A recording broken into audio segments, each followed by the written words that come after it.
Am I live? Yes, I am live. Hello, YouTube. Just wanted to check in and say hello. You folks are kind of accompanying me on this little trip. Day one of training is completed. I have to say, it wasn't as easy. I'm not gonna say easy. It wasn't as much of a cakewalk as I thought it was gonna be. I have to admit, I didn't really. I just came off of a trip and then launched into training, so I didn't really have the wherewithal to really crack the books that much. So I started studying during that trip before coming down to training, but I really should have been just looking all throughout the study guide. But it all turned out well. I passed today. We found out today that if you screwed up, it gave you a certain number of times to screw up, and if you screw up, then you come back in 9 months.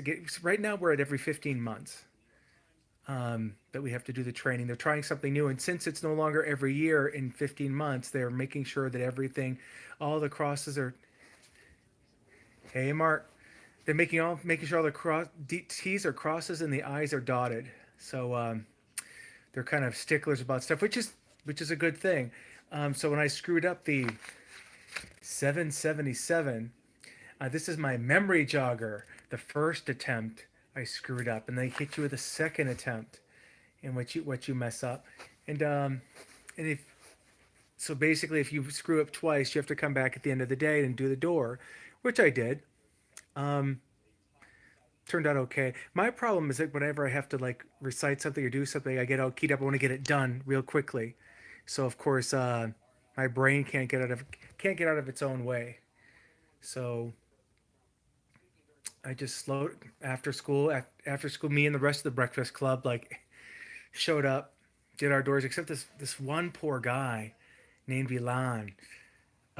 He screwed up on the same door that I did, and then he came back in before I could do my do over, and he screwed up again.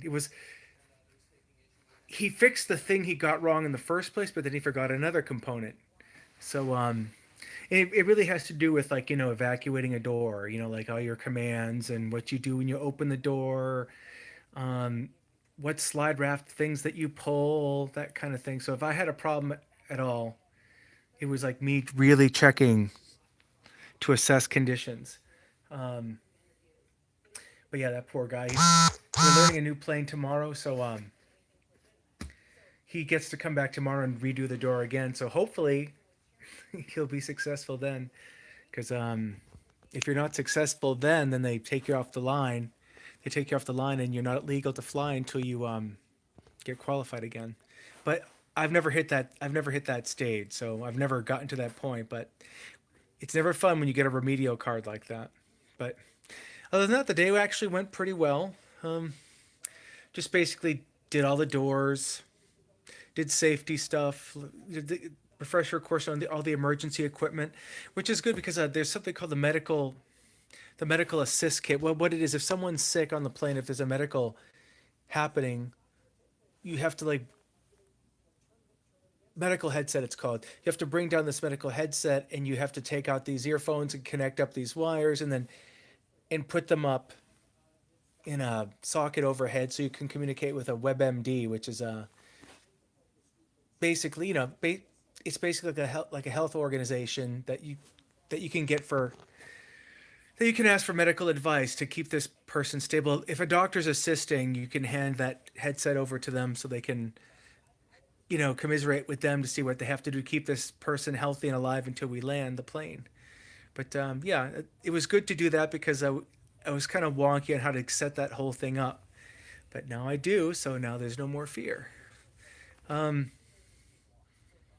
yeah, just a good day. No one ever likes to have to come to training, but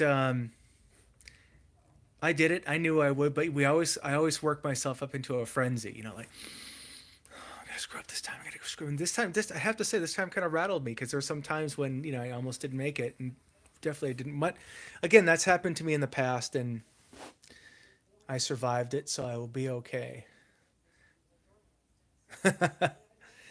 Nah, nah, Mark, I'm not. But I'm gonna tell you this. What the hell? Okay, Beard. I guess he mentioned. my last video, I said I get to pretend how to survive a ditching, and I got to tell you, they had us in the water. Well, not in the real water, but hello, Phil, my lord, my lord Bennett.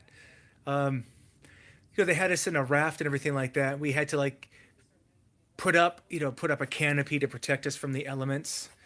And I gotta say, you know what? I can't even imagine. It's not. Let's just put it. It's not very user friendly. I mean, just all the components you have to get together to put up a raft, and all these little poles you have to screw together, and the whole thing. And this is like out in a body of water after you've ditched into the ocean. And meanwhile, you've got panicking people in the raft with you, and you have to give them all jobs to get the canopy up and everything like that. And I'm just like, how?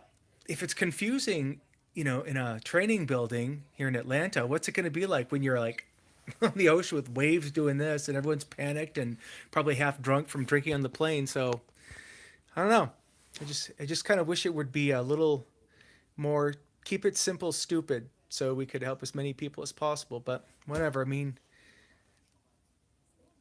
we'll do the best we can if I ever get faced in a situation like that. So at least they took us through it, showed us how to do things. That's the whole point of like a refresher class every year. So really, that's just about it. And of course, when I get too keyed up with training, I would like turn to the internet, check Facebook, check with my friends, check with my pipe smoking friends.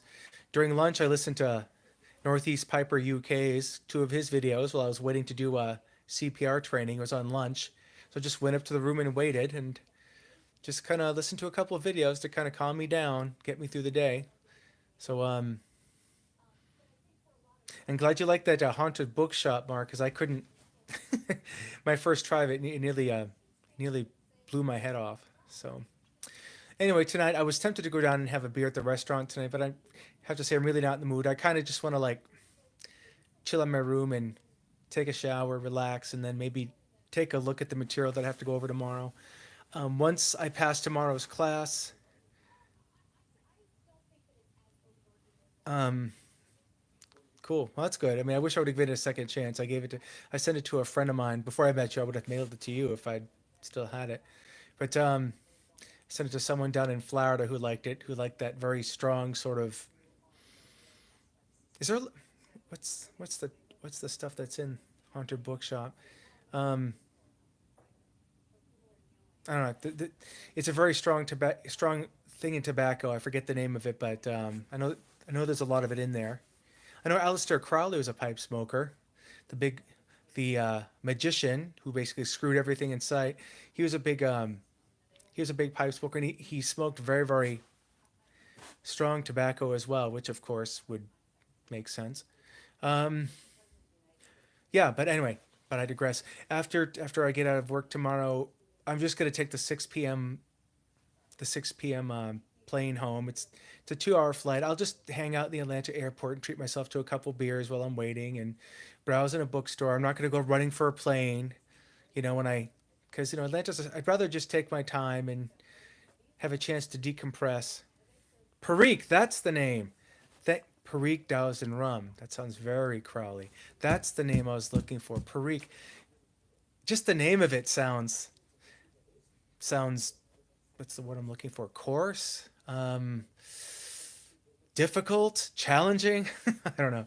Um, Perique. That's what it is. Soaked in rum. Hell, maybe I should try that. Anyway, but yeah, that's it. I'll keep you guys in the loop. I just wanted to say, hey, thanks for all of you tuning in and watching. I'll probably end up watching a few of your videos tonight just to kind of feel a little less alone. I know that makes it sound self pitying. Not alone, but just a little less like I'm sort of in limbo, really, because I just kind of just want to get back home, reclaim my. Thanks, Phil. Well, day one's already over, so don't have to worry about it. Day two, hope on paper tomorrow is supposed to be a bit easier because we're just learning two completely new planes. But yeah, we just want to get home, reclaim my chair from the cat who seems to have like commandeered it while I was gone, and just basically rejoin the life that really matters at home with family and pets. All right, so folks, going on 10 minutes. take care of yourselves. Hey, if you have any questions about like this whole airline lifestyle, any curiosity at all, just please ask. I'll be happy to enlighten you, because right now it's just as exciting as working for Walmart at this point right now. So, but we're supposed to be going back to Edinburgh by the way, out of Boston. I might be starting next year rather. So I might have to start doing internationals again. All right, all the best. Take care, and we'll speak to you soon.